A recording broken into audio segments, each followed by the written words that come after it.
In today's gaming news, Crysis 3's multiplayer beta begins, Rebellion teases new Sniper Elite spin-off, screenshots of Cube World are released, and Dead Space 3 may be getting new story content a few weeks after release. Hello ladies and gentlemen, welcome back to the show. It is Tuesday, January the 29th, and my name is Force, here with today's gaming news. First up today, the open beta for Crysis 3's multiplayer has begun. Crysis 3's multiplayer open beta features the Hunter and Crash Site multiplayer modes. In Hunter, cloaked assassins are tasked with eliminating opposing cell soldiers, and in doing so, add to their numbers. Crash Site is essentially Crysis 3's version of zone control with drop pods and futuristic mechs.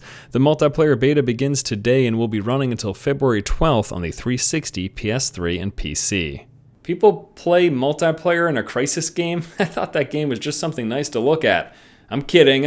I know people play the multiplayer. I'll be playing Crysis 3's multiplayer. And if I were you, I would suggest avoiding the PC platform because that's where I'll be playing, and as you know, I'll kick your butt. Next up in news, Rebellion has released a teaser video for an upcoming Sniper Elite spin-off involving zombies, I think. Sniper Elite V2 developer Rebellion released a teaser trailer today for a new project coming next month.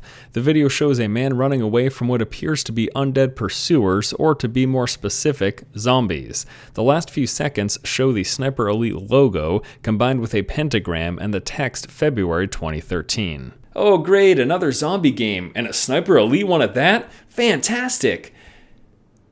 No. Next up in news, we've got a ton of new screenshots for Cube World. On the official development blog of Cube World, over 60 new screenshots of the game have been revealed. Cube World is a 3D voxel-based exploration RPG inspired by games like The Legend of Zelda and Diablo.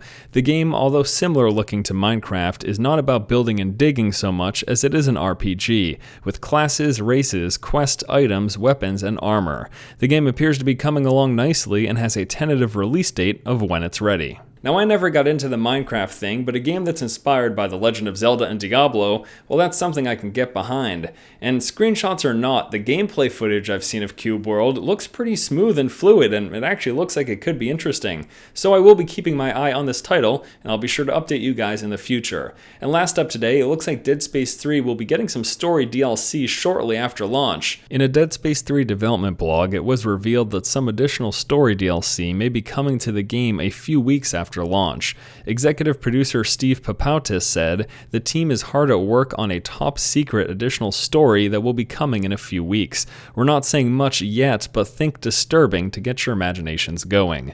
Besides revealing potential future content, the blog also goes over some of Dead Space 3's features, including a scavenger bot that harvests resources for you, and additional game modes unlocked after your first playthrough. Now, post-launch DLC is a horse that we've beaten to death in the past. Some people are okay with it, and some people are really against it. Now, something important to keep in mind when it comes to this type of content, and something that was actually addressed in the blog post, is that there's a lapse in time between finishing a game and it actually being released. And during that time, typically developers like to work on additional content.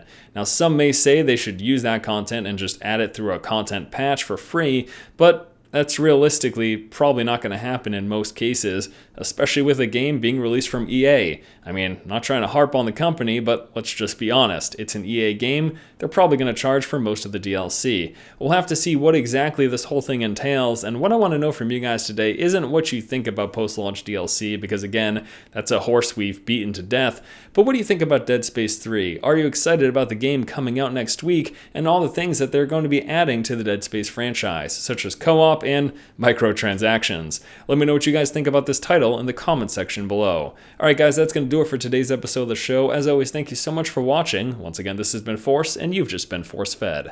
Alright, all done the show. Got a couple hours till release. I don't know what to do with my time. I could record some additional content, tack it onto the end, and charge people for it. What a great idea.